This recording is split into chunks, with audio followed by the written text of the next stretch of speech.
আমি সেই ধর্মের সন্তান যে ধর্মে আমার গুরুচাঁদ ঠাকুর 4000-এর উপরে স্কুল করেছিলেন। আমি সেই ধর্মের সন্তান যে ধর্মের মূল বাণী মাতা পিতা শ্রেষ্ঠ গুরু, তার উপরে আর কিছু হয় না। মা বাবার চরণ সেবা করলে তাতেই সবকিছু পাওয়া যায়। আমি সেই ধর্মের সন্তান। আমি গর্ব করে বলি, যে ধর্মের মূল বাণী আমার গুরুচাঁদ ঠাকুর বলেছেন, শিক্ষা গ্রহণ করো, খাও বা না খাও, করো ভিক্ষা, ছেলে মেয়ে দাও শিক্ষা।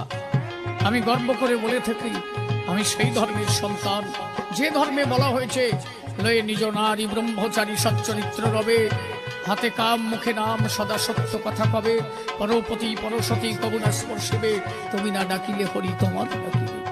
আমি গর্ব করে বলে থাকি, আমি সেই ধর্মের সন্তান যে ধর্মে গৃহীর সর্বশ্রেষ্ঠ আসন, যে ধর্মে বলা হয়েছে,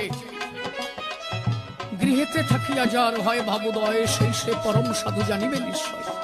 একজন সন্ন্যাসী ভোরবেলা এসে একজন গৃহীর কাছে হাত পেতে দাঁড়ায়, ভিক্ষাং দেহি মা। পশু পাখি কীট পতঙ্গ তারাও গৃহীর কাছে ঋণী। অতএব গৃহ ধর্মের উপরে শ্রেষ্ঠ ধর্ম কিছু হয় না। আমার ঠাকুর বলেছে,